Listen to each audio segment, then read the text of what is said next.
ஒரு மாணவனை பார்த்தேன். என்ன தம்பி படிப்புலாம் எப்படி இருக்குது அப்படின்னு விசாரித்தேன்.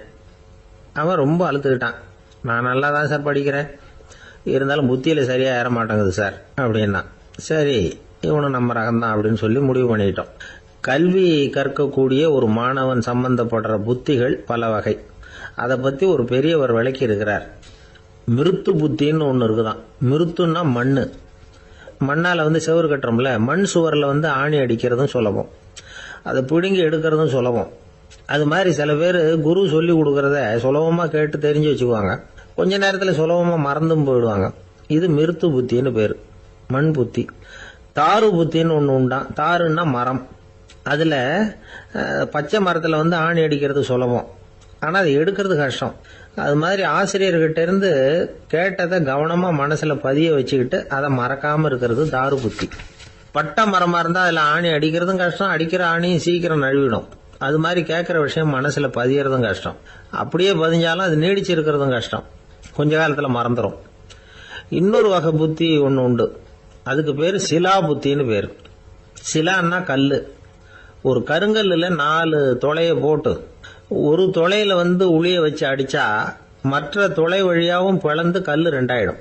அது மாதிரி சந்தியான இடங்கள்ல குறிப்பா ஒரு பொருளை சொன்னா அதை வச்சுக்கிட்டு மற்றதையும் தெரிஞ்சுக்கிறது, அது சிலா புத்தின்னு பேர். வேணு புத்தின்னா என்ன தெரியுமா? வேணுன்னா மூங்கில். மூங்கில் கணுவில் ஒரு பக்கம் உளிய வச்சு அடிச்சா 2 பக்கமும் பிளந்துரும். அது மாதிரி ஒரு செய்தியை கேட்டுக்கிட்டு இருக்கிறப்பவே அதோட முன்பின் தொடர்களையும் தெரிஞ்சுக்கணும், அது வேணு புத்தி. தைல புத்தின்னு ஒன்று உண்டு. தைலம்ங்கிறது எண்ணெய்.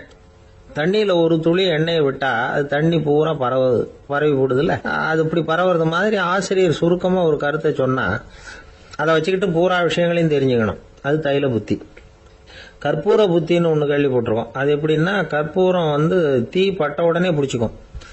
ஆசிரியர் சொன்ன உடனே நுண்ணறிவோட பாடங்களை புரிஞ்சுக்கிறது இந்த வகை புத்தி. கரி புத்தின்னு ஒன்று. அது எப்படின்னா, கரியில் நெருப்பை வச்சு விசிறிய பிறகு அதுக்கப்புறம் அது கறி நெருப்பாகும். அது மாதிரி காலம்பரை சாயந்தர வேலைகளில் ஆசிரியர் பாடம் சொல்லி கொடுப்பார், அதை கொண்டு புரிஞ்சுக்கிறது இந்த வகை. கதலித்தண்டு புத்தின்னு ஒன்று சொல்லுவாங்க. கதலிங்கிறது வாழை மரம். வாழைத்தண்டில் தீ வைக்கிறது எவ்வளவு சிரமமோ அவ்வளவு சிரமத்தோட கல்வி கற்கிறது கதலித்தண்டு புத்தி. இதை தவிர இன்னும் சில வகையான மாணவர்களை கூட அடையாளம் காட்டுறாங்க. ஆசிரியர் சொன்னதில் நல்லதை மட்டும் எடுத்துக்கிறவன் அன்னம். ஆசிரியர் கிடைச்ச இடத்துல பாடத்தை கேட்டுக்கிட்டு பிறகு தனியாக உட்காந்து சிந்திக்கிறவன் பசு. பசுமாடு அப்படி தானே, புல்லு கண்ட இடத்துல மேயும், அதுக்கப்புறம் நிதானமாக அசை போட்டுக்கும். ஆசிரியர் சொன்னதை தவிர வேற எதையும் சொல்ல முடியாதவன் கிளி. பல இடங்களில் பாடங்கள் கேட்டு கடைசியில் ஒன்றும் புரியாமல் போகிறவன் ஆடு. ஆடு ஒரு செடியில் வயிறார மேயாது, ஒரே செடியில் இக்கரைக்கு அக்கறை பச்சைன்னு அங்கேயும் இங்கேயும் அலைஞ்சிக்கிட்டே இருக்கும். சில பேருக்கு எருமைன்னு பேர். எருமை எப்படின்னா, குளத்து நீரை கலக்கி தான் குடிக்கும். அது மாதிரி ஆசிரியர் மனசை நோக செய்து பயில்கிற மாணவர்கள்லாம் இந்த ரகம். இவ்வளவுலாம் இருந்தாலும் இந்த காலத்து மாணவர்கள்லாம் ஒரு தனி ரகம். ஒரு ஆசிரியர் வகுப்புல பாடம் நடத்திக்கிட்டு இருந்தார். இலக்கண வகுப்பு. இறந்த காலம், நிகழ்காலம், எதிர்காலம், past tense, present tense, future tense, இதை பற்றிலாம் பாடம் நடத்துகிறார். எல்லாம் சொல்லி கொடுத்துட்டு இப்போ நான் ஒரு வாக்கியம் சொல்லுவேன், அது என்ன காலம் அப்படிங்கிறத நீங்கள் சொல்லணும்னார் ஆசிரியர். சரி, நாங்கள் மாணவர்கள்லாம், நான் நாளைக்கும் பாடம் நடத்த போகிறேன், இது என்ன காலம் அப்படின்னு கேட்டார் ஆசிரியர். அதாவது நான் நாளைக்கும் பாடம் நடத்த போகிறேன், இந்த வாக்கியம் என்ன காலம்னு கேட்டார். ஒரு பையன் மெதுவாக எழுந்திரிச்சு சொன்னான், இது எங்க போதாத காலம் சார் அப்படின்னு சொல்லிவிட்டு உட்காந்துட்டானா. இருட்ட கண்டா பயம் உண்டாவதே, அது ஏன்? இப்படி ஒரு கேள்வியை ஒரு பெரியவர்கிட்ட கேட்டாங்க. அதுக்கு அவர் பதில் சொல்றார், மனிதனுடைய ஆதிகால வாழ்க்கையில தொற்றி கொண்ட பயம் இது வேரூன்றி இருக்குது, இன்னமும் போகல. 50,000 வருஷங்களுக்கு முன்னாடி மனுஷன் குகைகள்ல வாழ்ந்தான். பகல்ல பயம் இருக்காது, ராத்திரியில மிருகங்கள் தாக்கும், கொல்லும், நிம்மதியா தூங்க கூட முடியாது. அதனால இந்த மனுஷனுக்கு இரவுன்னா மரணம், பயம் அப்படின்னு பழகி போச்சு. மனிதர்களுடைய எல்லா மனசையும் சேர்த்து மொத்தமா ஒரு மனசு உண்டு. மனிதர்களுடைய நினைவு இந்த மொத்த மனசுல பதிஞ்சிருக்கு, பரவுது. இந்த மொத்த மனசுல இருட்டு பற்றிய பயம் பதிந்து நீடிக்குது அப்படிங்கிறார் அவர். இந்த காலத்துல இரவை பகலாக்கிறதுக்கு எவ்வளவோ விளக்குகள்லாம் வந்தாச்சு. ராத்திரியிலேயும் மிருகங்கள் தாக்குங்கிற நிலைமை இல்ல. பாதுகாப்பான வீடுகள் விலங்குகளும் விலகி போயிட்டு, விலங்குகள்லாம் விலகி போயிட்டு வீடுகளும் பாதுகாப்பா இருக்குது. சரி, இருந்தாலும் அந்த பழங்கால பயம் வந்து இருட்டு பயம் இன்னமும் மனுஷனை விட்டு போகல. இன்னொரு விஷயம் என்னன்னா, இருட்டுல இருந்து வெளிச்சத்துக்கு வராத மனிதர்கள் இன்னைக்கு அதிகம். ஒரு ஆளு ஆத்துக்கு மீன் பிடிக்கிறதுக்காக போனான், இன்னும் விடியல, அதுக்குள்ள வலையை எடுத்துட்டு கிளம்பி போயிட்டான். வெளிச்சம் வர்றதுக்கு முன்னாடியே போய் சேர்ந்துட்டான். விடிகிற வரைக்கும் என்ன பண்றது, சும்மா கரையிலேயே உட்காந்து காலாட்டிட்டு இருக்கிறான். காலில் ஏதோ ஒரு சின்ன மூட்டை தட்டுப்பட்டது. இருட்டுல அது என்னன்னு சரியா தெரியல. மூட்டைக்குள்ள சின்ன சின்ன கல்லா நிறைஞ்சி இருக்குது. சும்மா பொழுது போகணுமேங்கிறதுக்காக இவன் அந்த மூட்டைக்குள்ள இருந்து ஒவ்வொரு கல்லா எடுத்து ஆத்துல வீசிக்கிட்டு இருக்கிறான். விடிகிற வரைக்கும் வேற வேலை இல்லைங்கிறதுனால எப்படி செஞ்சுக்கிட்டே உட்காந்துருக்கிறான். கிழக்க மெதுவா வெளிச்சம் தெரிய ஆரம்பிச்சது. பொழுது விடியறதுக்கான அறிகுறி. இதுக்குள்ள அந்த மூட்டையில இருந்த எல்லா கல்லையும் எடுத்து வீசி எறிஞ்சுட்டான். கடைசியா ஒரே ஒரு கல்லு மட்டும்தான் கையில பாக்கி இருந்தது. வெளிச்சம் வந்ததும் அந்த கல்லை பார்த்தான், அப்படியே திகைச்சு போயிட்டான். அடடா, இது வரைக்கும் தெரியாம தப்பு பண்ணிட்டோமே அப்படின்னு நினைச்சான். ஏன் தெரியுமா, அவன் கையில இருந்தது வெறும் கல்லு இல்ல, விலை வசந்த ரத்தன கல்லு. இருட்டுல என்னன்னு புரியாததுனால மூட்டையில இருந்த எல்லா ரத்தன கல்லையும் ஆத்துல வீசி எறிஞ்சிருக்கிறான். இப்போ அவனுக்கு அழுகே வந்துரும் போல இருந்தது. வாழ்க்கையை வந்து வசதி ஆக்கிக்கிறதுக்கான வாய்ப்பு அவனுக்கு இருந்தது. இருந்தாலும் இருட்டுல அதை இழந்துட்டான். அந்த வகையில அவனுக்கு கொஞ்சம் அதிர்ஷ்டம் இருந்திருக்குது. அதாவது ஏதோ ஒரு வகையில இருந்திருக்குது. அதனாலதான் அந்த கடைசி கல்ல எரியறதுக்குள்ள வெளிச்சம் வந்துட்டுது. பல பேருக்கு அந்த அளவு கூட அதிர்ஷ்டம் வர்றதில்ல. எல்லாத்தையும் வீசினதுக்கு அப்புறம் தான் வெளிச்சம் வரும். என்னன்னு விவரம் தெரியாமலே எழுந்திரிச்சு வந்துருவாங்க. வாழ்க்கைங்கிறது ஒரு பெரிய புதையல். அதை புரிஞ்சிக்காம வந்து மனுஷன் வந்து அதை வீசி எரிஞ்சுக்கிட்டு இருக்கான் அப்படிங்கிறது தான் பெரியவங்க கருத்து.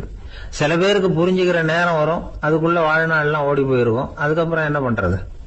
நம்மால் ஒருத்தன் கையில ஒரு சின்ன பையோட வந்துகிட்டு இருந்தான். பை உள்ள ஏகப்பட்ட நகைகள், ரத்தன கல் எல்லாம் இருக்கு. வந்துகிட்டு இருந்தவன் திடீர்னு அந்த பைய அப்படியே ஒரு குளத்துல வீசி எறிஞ்சுட்டான். மகான்கள் தான் இப்படி பற்று இல்லாம இருப்பாங்க. என்னங்க இது, விலை மதிப்புள்ள அந்த பைய இப்படி குளத்துல வீசி எறிஞ்சுட்டீங்களே, இதுக்கு என்ன அர்த்தம் அப்படின்னு கேட்டார் அவன் கூட வந்தவர். அவன் மெதுவா இவர் காதோட காதா சொல்றான், ஒரு போலீஸ்காரர் பின்னாடி வந்துகிட்டு இருக்கிறார், அவர் போனதுக்கு அப்புறம் இதை எடுத்துக்குவேன் அப்படிங்கிறான். ரெண்டு பேர் சுவாரஸ்யமா பேசிட்டு இருக்கிறப்போ குறுக்க புகுந்து தொந்தரவு பண்றதுக்குன்னே சில பேர் இருப்பாங்க. அது ரொம்ப இடைஞ்சலா இருக்கும். இதே மாதிரி மின்காந்தம் கூட குறுக்க புகுந்து தொந்தரவு பண்ணும். கடைசியில் அது ஒரு பெரிய இடைஞ்சல கொண்டாந்து விட்டுரும். சில வீடுகளில் கேபிள் கனெக்ஷன் இல்லாம சில தனியார் டிவி காட்சிகள் தெரியும். அதுக்கு என்ன காரணம்னா இந்த மின்காந்த குறுக்கீடு தான் காரணம். இதைத்தான் சுருக்கமா EMI அப்படின்னு சொல்றாங்க. அதாவது எலக்ட்ரோ மேக்னெட்டிக் இன்டர்ஃபியரன்ஸ். இது ஏற்படக்கூடிய இடங்கள் எது எதுன்னு எடுத்துக்கிட்டா அது ஒரு பெரிய பட்டியலாவே போயிடும். இந்த EMI தொந்தரவு வந்து கேபிள் டிவியில மட்டும்தான் இல்ல, ராக்கெட் ஏவுதளத்தில் உள்ள ரேடார்கள், அங்க உள்ள சில சக்தி வாய்ந்த தொலைத்தொடர்பு சாதனங்கள், விமான தளங்கள்ல உள்ள ரேடார்கள், கப்பல் தளங்கள்ல பொருத்தப்பட்டிருக்கக்கூடிய சக்தி வாய்ந்த ஆண்டனாக்கள், இப்படி நிறைய சொல்லலாம். காவல் நிலையங்கள்ல பயன்படுத்தப்படுகிற வயர்லெஸ் தொடர்பு சாதனங்கள் கூட ஓரளவுக்கு இந்த மின்காந்த அலைகளை வந்து வெளியிடும். நம்ம வீட்டில் உட்காந்துக்கிட்டு ரேடியோ கேட்டுக்கிட்டு இருப்போம் அல்லது டிவி பார்த்துக்கிட்டு இருப்போம். அந்த சமயத்தில் பக்கத்து தெருவில் ஒரு மோட்டார் சைக்கிள் அல்லது காரு, குறிப்பாக பெட்ரோல் இன்ஜின், அது போறப்ப அதில் உள்ள மின்கலத்தில் வந்து, அதாவது மேக்னட்டோ பேட்டரியில இருந்து வெளிப்படுகிற மின்காந்த அலை இங்க வந்து டிவியிலையும் ரேடியோவிலையும் கரகரப்பு உண்டு பண்ணும். சரி, இது வந்து பெருசா என்ன இடைஞ்சல உண்டு பண்ணிட போகுது அப்படின்னு நாம அலட்சியமா நினைக்கலாம். வயசானவங்களுக்கு மறதி நோயின்னு ஒன்று வரும்ல, அல்ஷமீர், அதாவது மூளையில உள்ள செல்கள் வந்து செயலிழந்து போயிடுறது. அது செய்ய வேண்டிய வேலையை மறந்துடும். மனைவியே எதிரில் வந்து நின்னா கூட உன்னை எங்கேயோ பார்த்தது மாதிரி தெரியுதே அப்படின்னு சொல்லிட்டு இருப்பாங்க. அப்படி ஒரு மறதி. இந்த விசித்திரமான நோய்க்கு இதுவரைக்கும் மருந்தே இல்லைன்னு வேற சொல்றாங்க.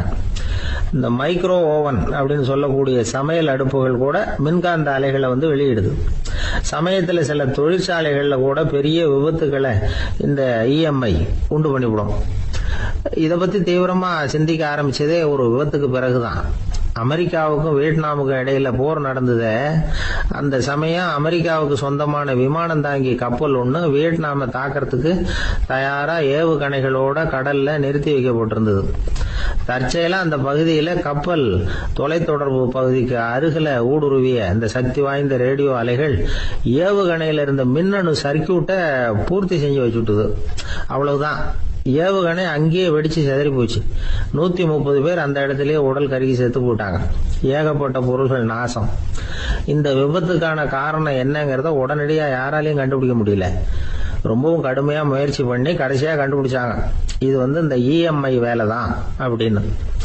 மின்னணு தொலைபேசிகள் இருக்க, இதுல பேசும்பொழுது நம்ம காதை அதாவது செவியை ஊடுருவக்கூடிய மின்காந்த அலையானது மூளைக்கு போய் அங்க மூளை கட்டிகளை உருவாக்க ஊக்கம் கொடுக்குது அப்படின்னு வேற கண்டுபிடிச்சிருக்கிறாங்க. இந்த இஎம்ஐ ரொம்ப குறைஞ்ச மின்காந்த அழுத்தத்துல நமக்கு எந்த பாதிப்பையும் ஏற்படுத்துறது இல்லை.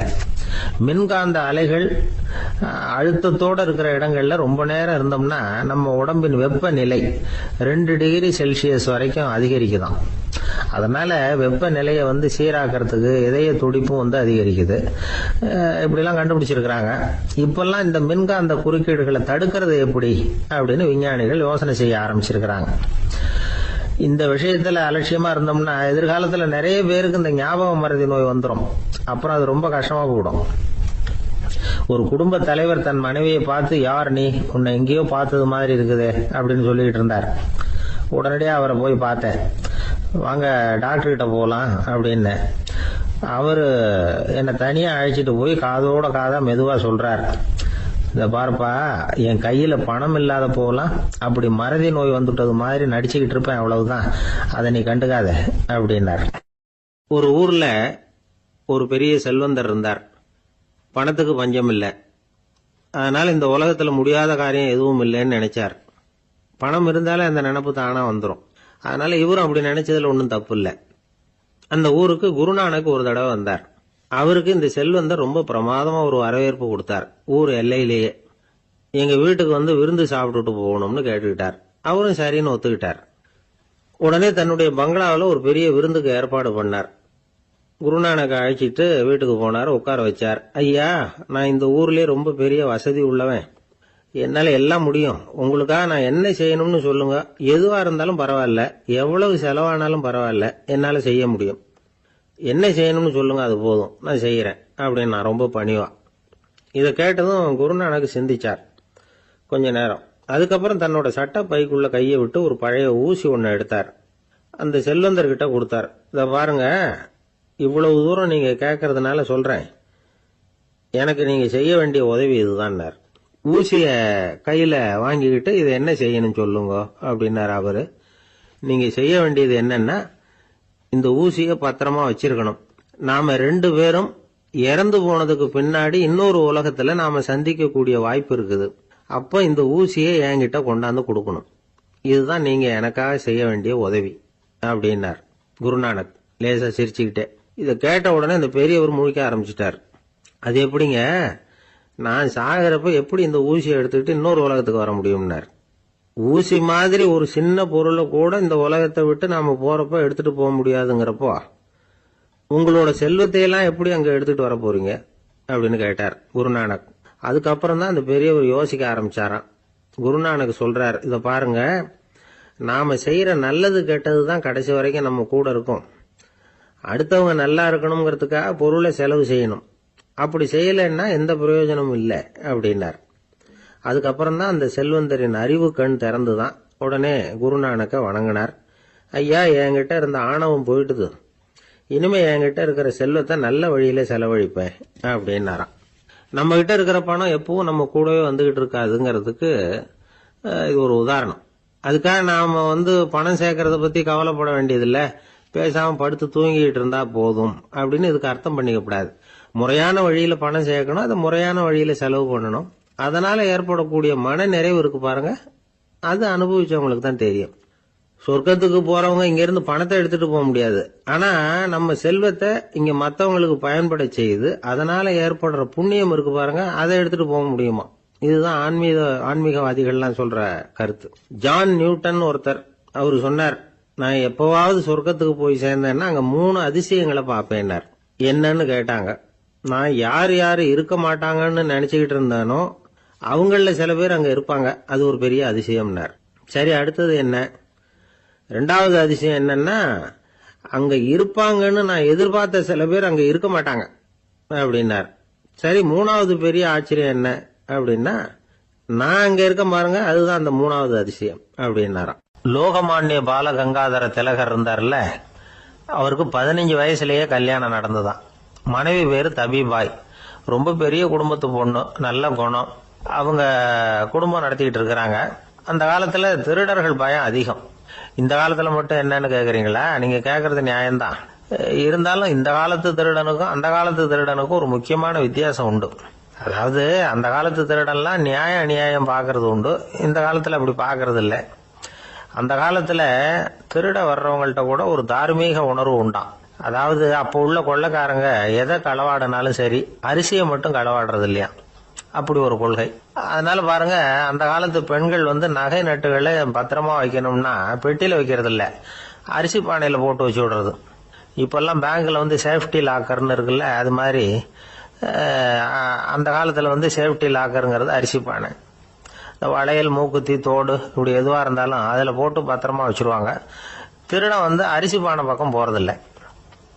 ஏன்னா சாப்பிடுற விஷயத்துல கை வைக்கக்கூடாது, அது பாவம் அப்படின்னு அவன் நினைக்கிறான். திலகரோட மனைவி தபிபாயும் அதே மாதிரி தன்னுடைய ஆபரணங்களை ஒரு அரிசி பானைக்குள்ள போட்டு மூடி வச்சிருந்தாங்களாம். இப்படி இருந்தப்போ ஒரு நாள் ஒரு பிச்சைக்கார பொண்ணு வீடு வீடா பிச்சை கேட்டுக்கிட்டே வந்திருக்குது. திலகர் வீட்டுக்கும் தர்மம் போடுங்க தாயே அப்படின்னு தான் அந்த பொண்ணு. அந்த அம்மா தபிபாய் காதல இது விழுந்திருக்கு. உடனே கை நிறைய அரிசி அள்ளிட்டு போட்டிருக்கு.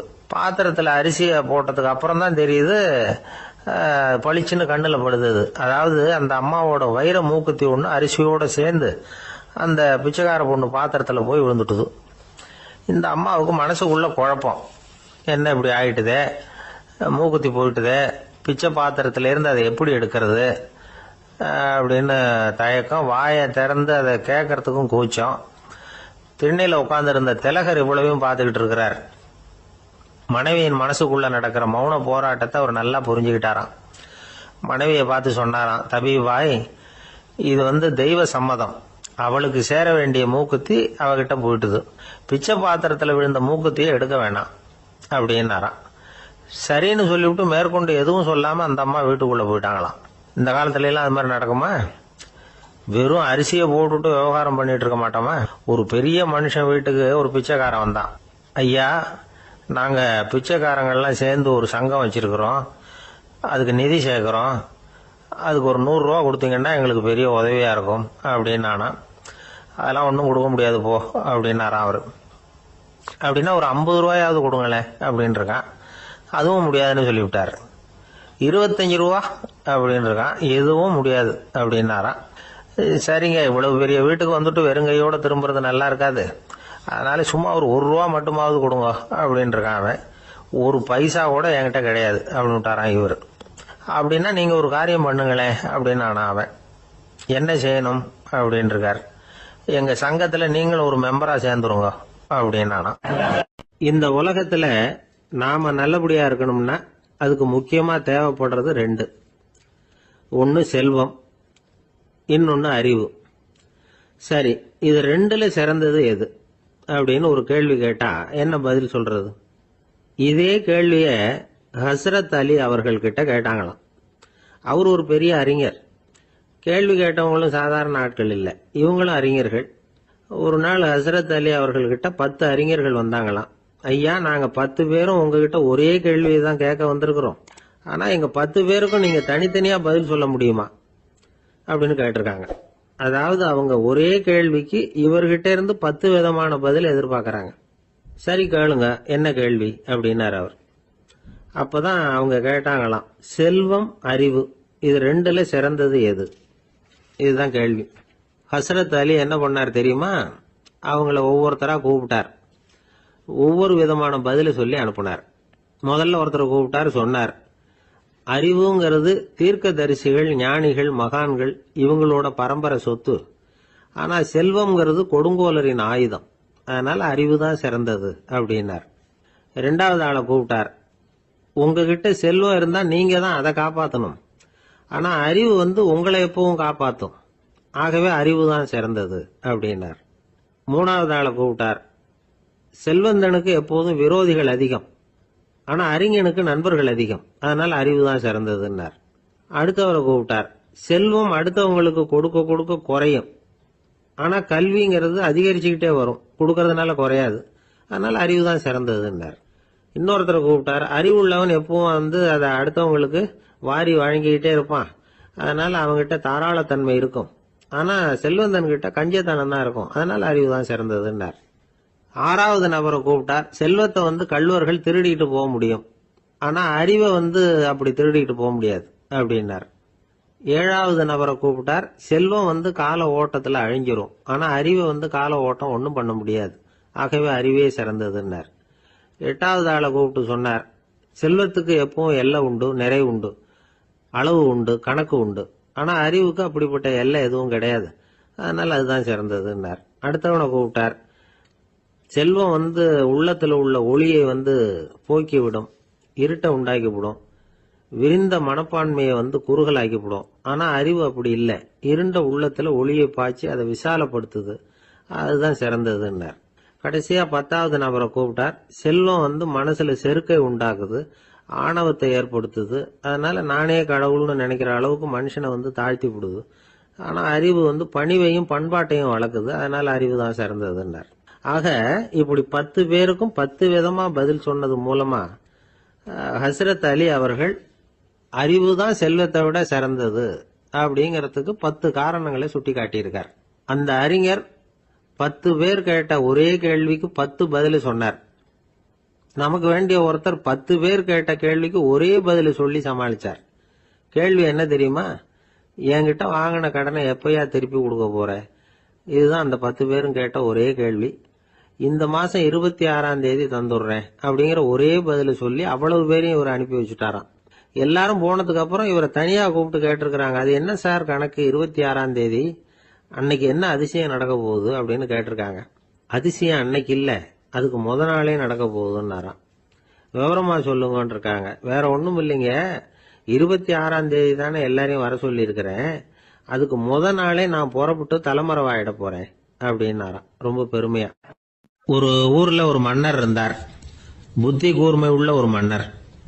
பொதுவா மன்னர்களுக்கு சந்தேகம் வந்தா சபையில உள்ள சான்றோர்கள் கிட்ட கேட்டு தெரிஞ்சுக்கிறது தானே வழக்கம். ஆனா இங்க அப்படி இல்லை, மற்றவங்களுக்கு சந்தேகம் வந்தா மன்னர்கிட்ட கேட்டு தெரிஞ்சுக்குவாங்க. அது மாதிரி கேட்டு தெரிஞ்சுக்கிறதுக்காக ஒரு பெரியவர் ஒரு நாள் வந்தார். அவர் கையில 3 பொம்மைகள் வச்சிருந்தார். 3 ஒரே மாதிரி பொம்மைகள், கொஞ்சம் கூட வித்தியாசம் தெரியல. ஏது இந்த பொம்மைன்னு கேட்டார் மன்னர். எனக்கு வேண்டியப்பட்ட ஒருத்தங்கிட்ட இருந்து இதை வாங்கிட்டு வந்திருக்கிறேன், நான் தான் அவன்கிட்ட இந்த பொம்மையை செஞ்சு கொடுக்கும்படியா கேட்டுக்கிட்டேன். அவன் ரொம்ப புத்திசாலி, அவன் தான் இதை செஞ்சு கொடுத்தான், ஆனா அதுல ஒரு சிக்கல் அப்படின்னார். என்ன பிரச்சனைன்னு கேட்டிருக்காரு இவர். நான் அவன்கிட்ட கேட்டது 3 விதமான பொம்மைகளா இருக்கணும்னு கேட்டேன், அவன் என்னடான்னா 3 ஒரே மாதிரியா செஞ்சு கொடுத்துட்டான் அப்படின்னார். அவங்கிட்டயே கேட்கறது தானே அப்படின்னு இருக்காரு இவரு. கேட்டேன், அவன் என்ன சொல்றான்னா இது 3 ஒரே மாதிரி பொம்மை கிடையாது, 3 விதம், ஒண்ணுக்கு ஒண்ணு வித்தியாசம் இருக்குது. இந்த 3 பொம்மையும் 3 விதமான நண்பர்களுக்கு உதாரணங்கள் அப்படின்னு சொல்றான். எனக்கு ஒன்னும் புரியல, அதுதான் உங்ககிட்ட வந்தேன் அப்படின்னார். சரி, அந்த பொம்மைகளை இப்படி கொடுங்க அப்படின்னு வாங்கினார் மன்னர். எடுத்துக்கிட்டு உள்ள போனார். கொஞ்ச நேரம் கழிச்சு வெளியில வந்தார். அதுக்கப்புறம் சொன்னார், பாருப்பா, அவன் சொன்னது சரிதான், 3 விதம் தான். இது இருக்குதே முதல் பொம்மை, இது உத்தமமான நண்பனுக்கு உதாரணம். இந்த 2வது பொம்மை இது மத்தியமமான நண்பனுக்கு உதாரணம். அந்த 3வது பொம்மை இருக்குதே அது மோசமான நண்பனுக்கு உதாரணம். இதை செஞ்சவன் உண்மையிலேயே பெரிய அறிவாளி தான் அப்படின்னாராம். வந்தவருக்கு ஒன்னும் புரியல. பார்த்தா ஒன்னும் வித்தியாசம் தெரியலையே அப்படின்னு அவன் குழம்பி போய் நிக்கிறான். இப்போ அந்த மன்னர் விளக்கம் கொடுக்கிறார். அந்த 3 பொம்மையையும் எடுத்து முன்னாடி வச்சார். ஒரு மெல்லிய கம்பிய கையில எடுத்தார். அந்த முதல் பொம்மை காதுல விட்டார். கொஞ்ச தூரம் உள்ள போய் அப்படியே நின்னுட்டுது அந்த கம்பி. அப்புறம் 2வது பொம்மை காதுல அந்த கம்பியை விட்டார். அந்த கம்பி என்னாச்சுன்னா அப்படியே அது வாய் வழியா வெளில வந்தது. 3வது பொம்மை காதுல கம்பியை செலுத்தினார். அது நேரா இன்னொரு காது வழியா வெளியில வந்தது. இந்த முதல் வகை இருக்குதே, அது மாதிரியான நண்பர்கள் எப்படி தெரியுமா? நம்ம கஷ்டத்தை அவங்க கிட்ட சொன்னா பேசாம கேட்டுக்குவாங்க. வெளியில அதை யாருகிட்டையும் சொல்லிட்டு இருக்க மாட்டாங்க. வெளியில தெரியாம நமக்கு உதவி பண்ணுவாங்க. செஞ்சுட்டு அதை நான் தான் செஞ்சேன்னு சொல்லிட்டு இருக்க மாட்டாங்க. அதுதான் கம்பி ஒரு காது வழியா போய் உள்ளே நின்னுட்டுது. ரெண்டாவது பொம்மையில கம்பி என்னாச்சு, ஒரு காது வழியா போய் வாய் வழியா வெளியில வருது. இது மாதிரியான நண்பர்கள்கிட்ட நாம கஷ்டத்தை சொன்னா அதை அவங்க 4 பேர்கிட்ட போய் சொல்லி நமக்காக உதவி கேட்பாங்க. நமக்குன்னு கேட்டு வாங்கி அதை நம்ம கிட்ட கொண்டுகிட்டு வந்து கொடுப்பாங்க. இவங்க மத்தியமமான நண்பர்கள். 3வது பொம்மையில ஒரு காது வழியா செலுத்துற கம்பி இன்னொரு காது வழியா வெளியில வந்துருது. இது மாதிரியான நண்பர்கள் கிட்ட நம்ம கஷ்டத்தை சொன்னா அவங்க காது கொடுத்து கேட்கறது மாதிரி நடிப்பாங்க. அப்படியே இன்னொரு காது வழியா அதை வெளில விட்டுருவாங்க. அதை பத்தி கவலைப்பட மாட்டாங்க. இதுதான் இந்த பொம்மைகளுக்குள்ள இருக்கிற வித்தியாசம் அப்படின்னு விளக்கம் கொடுத்தாராம் மன்னர். படிக்கிற பிள்ளைங்கள்லயும் இது மாதிரி 3 வகை உண்டு. சில பேர் காதால வாங்கி மனசுல வச்சுக்குவான். சில பேர் காதால வாங்கி பேனாவால எழுதி விடுவான். சில பேர் ஒரு காதால வாங்கி இன்னொரு காதால வெளியில விட்டுருவான். ஒரு பையன் வகுப்புல ஆசிரியர் பாடம் நடத்தும் பொழுது தலையை வேகமா ஆட்டி ஆட்டி கேட்பானா. ஏண்டா இப்படி தலையை இப்படி ஆட்டுற அப்படின்னு கேட்டிருக்கான் பக்கத்துல இருந்தவன். தலையை ஆட்டினா தாண்டா ஒரு காது வழியா உள்ள போறது இன்னொரு காது வழியா வெளியில வேகமா வெளில போகும் அப்படின்னானா அந்த பையன். ஒரு கணவன் மனைவி எப்ப பார்த்தாலும் அவங்க 2 பேருக்கும் இடையில சண்டை வந்துகிட்டே இருந்தது. இதுல என்ன ஆச்சரியங்கிறீங்களா? நான் அதுக்காக சொல்ல வரல, இது வேற விஷயம். அதாவது சண்டை போடாம இருக்கிறதுக்கு வழி சொல்ற தகவல் இது. நான் சொன்ன அந்த கணவன் மனைவி எப்படின்னா, கணவன் ஒரு வார்த்தை சொன்னா மனைவி கிட்ட இருந்து 2 வார்த்தை பதிலா வரும். இதுக்கு கணவன் கிட்ட இருந்து 4 வார்த்தை பதிலா வரும். இப்படி வார்த்தைகள் பெருகி போய் கடைசியில வம்புல முடியும். அந்த அம்மா பொறுத்து பார்த்தாங்க. அவங்களால தாக்கு பிடிக்க முடியல. பக்கத்து வீட்லயும் ஒரு கணவன் மனைவி இருந்தாங்க. அவங்களுக்குள்ள சண்டை வர்றதில்லை. அது எப்படி அவங்களால மட்டும் சண்டை போடாம இருக்க முடியுது அப்படின்னு இந்த அம்மாவுக்கு ஆச்சரியம். ஒரு நாள் நேரா பக்கத்து வீட்டு அம்மா கிட்டே போய், ஏம்மா நீங்க எப்படி கணவனும் மனைவியும் சண்டை போட்டுக்காம இருக்கிறீங்க, அது எப்படி முடியுது உங்களால அப்படின்னு கேட்டாங்க. அதுக்குன்னு ஒரு மருந்து இருக்குது, அதை சாப்பிட்டா சண்டை வராது அப்படின்னாங்க அவங்க. சரிங்க, அந்த மருந்தை அவர் சாப்பிட மாட்டேன்னு சொல்லிட்டா என்ன பண்றது அப்படின்னு கேட்டிருக்கிறாங்க இவங்க. அந்த மருந்து அவருக்கு இல்லம்மா, உனக்கு தான் அப்படின்னாங்களாம் அவங்க. அப்படியா, அப்படின்னா கொடுங்க, ரொம்ப நல்லதா போச்சு. அதை எப்படி சாப்பிடுறதுங்கிற விவரத்தையும் சொல்லுங்க, எங்க அது கிடைக்கும்ங்கிறதையும் சொல்லுங்க, வாங்கிக்கிறேன் அப்படின்னு கேட்டாங்களாம் இவங்க. வேற எங்கேயும் போய் வாங்க வேண்டாம், என்கிட்டே இருக்க அந்த மருந்து, அதில் கொஞ்சம் தர்றேன், வாங்கி வச்சுக்க. உன் வீட்டுக்காரர் உன்னோட சண்டையை ஆரம்பிக்கிற போகலாம் நீ இந்த மருந்தில் ஒரு அவுன்ஸ் வாயில் ஊற்றிக்கணும். அதை உடனே குடிச்சிடக்கூடாது. ஒரு 5 நிமிஷமாவது அது வாயில் இருக்கணும். அதுக்கப்புறம் குடிச்சிடலாம் அப்படின்னு சொல்லி ஒரு பாட்டில் மருந்தை இந்த அம்மா கிட்ட கொடுத்து அனுப்புனாங்களாம்.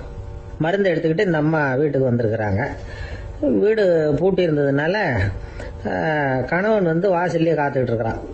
மனைவியை கண்டதும் சண்டை போட ஆரம்பிச்சிட்டான்.